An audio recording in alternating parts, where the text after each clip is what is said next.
Next guest is going to be weighing in on the mood of the nation amid the government shutdown, AI-driven layoffs, maybe a little bit of New York City, capitalism versus socialism I want to get to. There you go.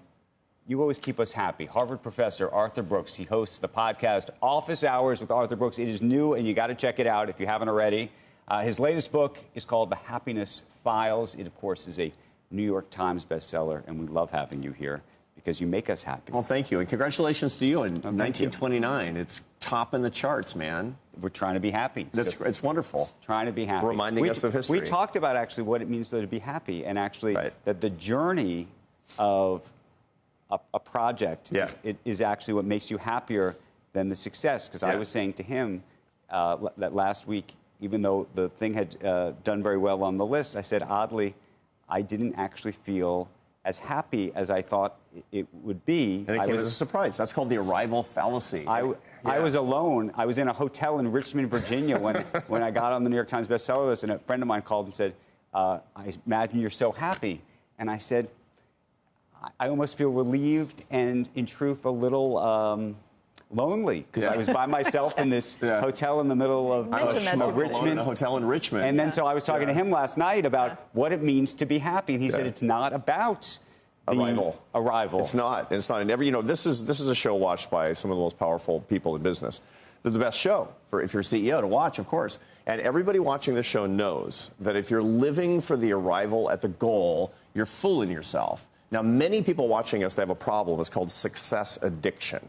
That usually starts when you're a kid and you get, rewarded and you get attention from grown-ups because you do these amazing things. And then you start achieving and you start to really get your sense of reward from getting these accolades. And so you do well in school and then you go on to get these really good jobs. But the problem with all that is not just workaholism. It's based on this idea that you're finally going to arrive and then the bliss is going to be constant, and that's wrong. This is one of the reasons that Olympic athletes typically have a clinical depression after they win their gold. It's even worse if you win the silver, by the way, because you're thinking about the gold for the rest of your life.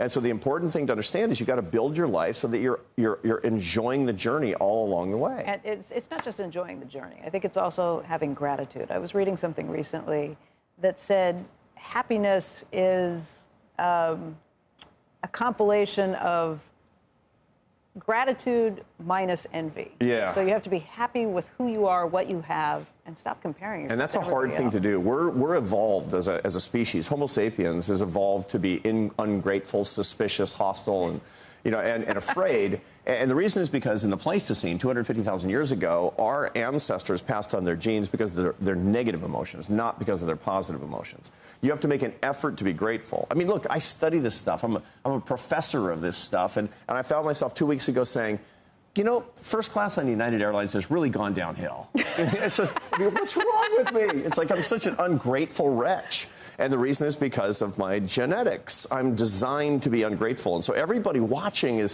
not everybody, but most people watching us have really charmed lives. They have really good lives. And their spouses always tell them, why don't you stop and smell the roses? Right. I bet you, Andrew, that your wife is like, Andrew, why can't you stop? Yes. Can't you just stop and enjoy it? What's so interesting, though, about, by the way, we have so many, as you mentioned, super successful people who watch this broadcast who have gotten to the top of the mountain. They are at the top of the mountain. Yeah. And for whatever reason, instead of just skiing down the mountain and saying, I got there, they want to stay there. They want to go. They look up. They see another mountain. There's got to be another mountain. Of course. So what's that about? That's all about the fact that your rewards come from winning.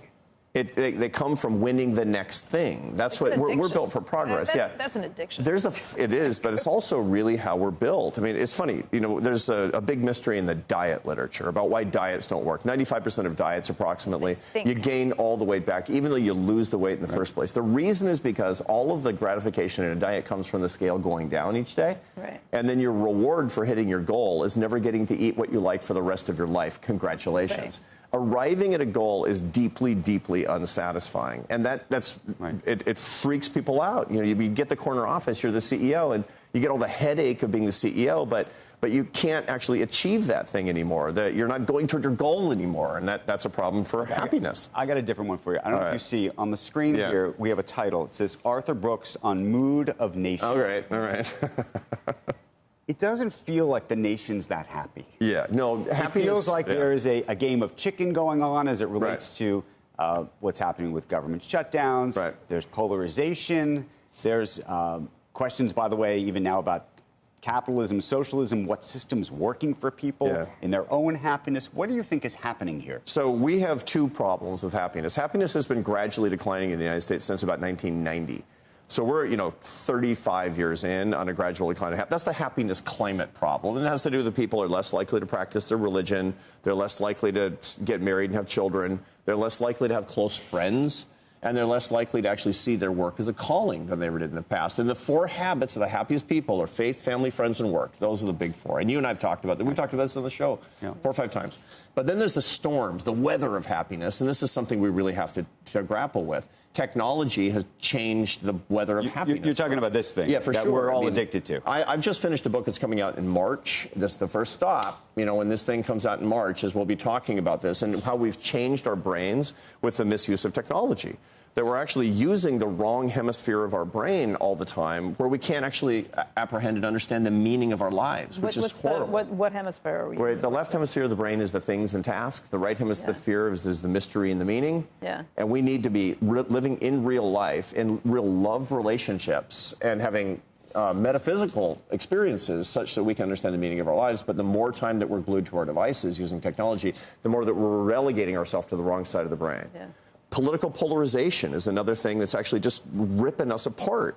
Right. We're being effectively manipulated by the 5% extrinsic margins in politics who want us to fight each other. And that kind of polarization is really hurting the mood of the nation a lot. We actually need a rebellion of people who want to be happier, rebelling against their own side, whatever that side happens to be. And that's a hard thing to do. This can persist for it won't persist forever, but it's a hard thing, and we need to do it. You have been preaching an almost optimistic approach to our country for a long time. Yeah. I feel like we've known each other years some and 15 years. Yeah. And you'd come in and you'd say, at some point, the country's going to turn.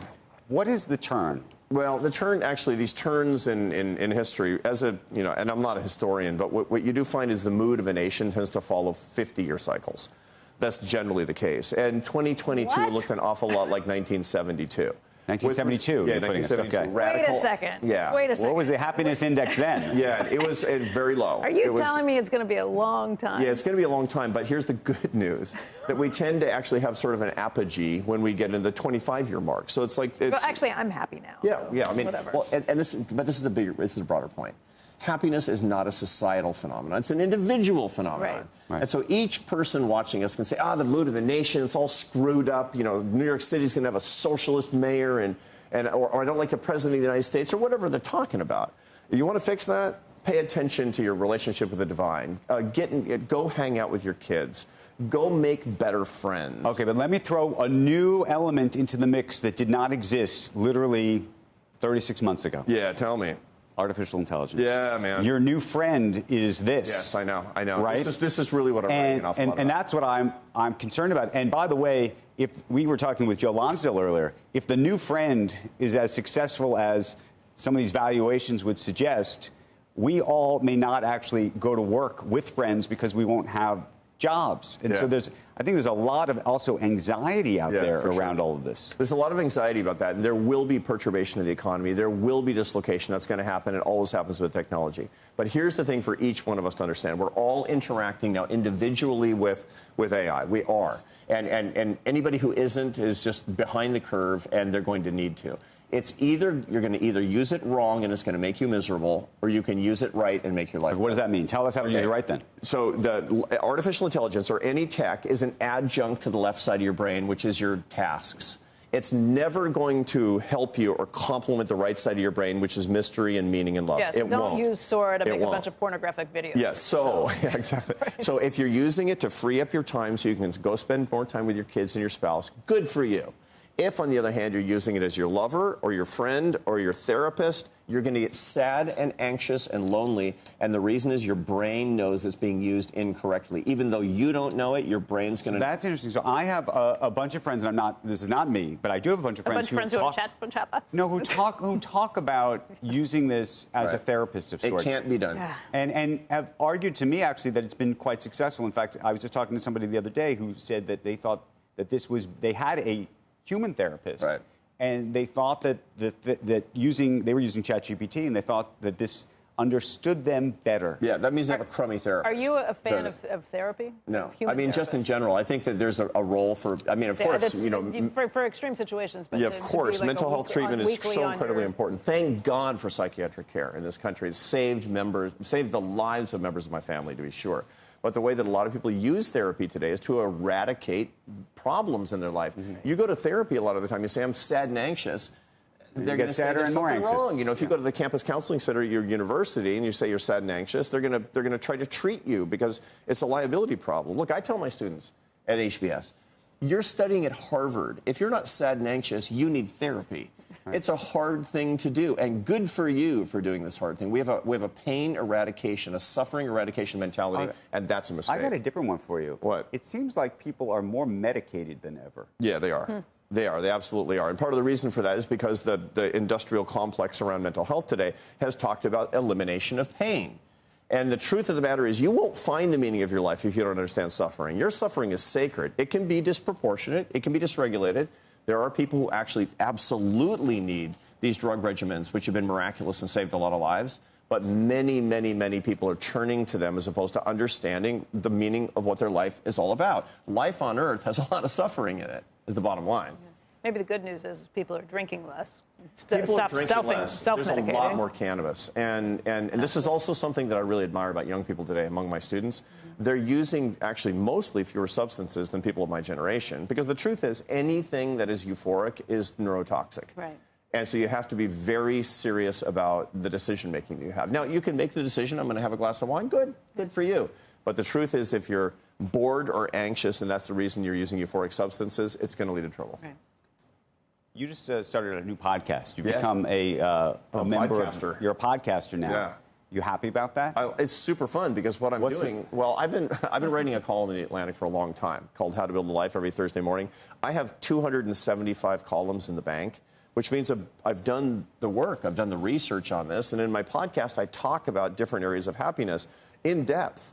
Mostly I'm talking to the camera. Sometimes I have some guests, and that can be pretty popular too. But the most popular podcast that I've done so far is I talked about my 6-part neuroscience-based morning routine for greater happiness and wellness, and it got millions of viewers, got millions of listeners on the basis of that. We could use that morning routine. Can you do that morning routine if you host a morning show? It sort of depends on what morning means to you. I mean, you get up at 4:30. I'm up at 4:30. She's up at 3:30. You're up at 3:30 a.m. It's 3:45. You get an extra 15 minutes. That's a game changer, isn't it, Becky? Some days I sleep till 4. Yeah, I get up at 4:30, and it's really important. The key thing to remember is that your day is much better if you get up before the sun, and there's a lot of neuroscience research on that. And then you have to design your day around the rhythms that you've got for your work, to be sure. But I work out super hard first thing in the morning, and then I go to mass every morning. And then so I've got, wake up before the sun, body and soul. Did you do that this morning before you came here? Yeah. Wow. And and this is great. This show's perfect for my schedule, as a matter of fact, because and I'm not a natural morning lark, by the way. Yeah, me neither. I thought all the way through my 20s I was a night owl. Well, it turned out I was just a musician who drank too much, and. Well, I will say this routine saves you in some ways. It really kills you slowly by the lack of sleep you get, but it does save you in other ways. That's because this morning starts last night.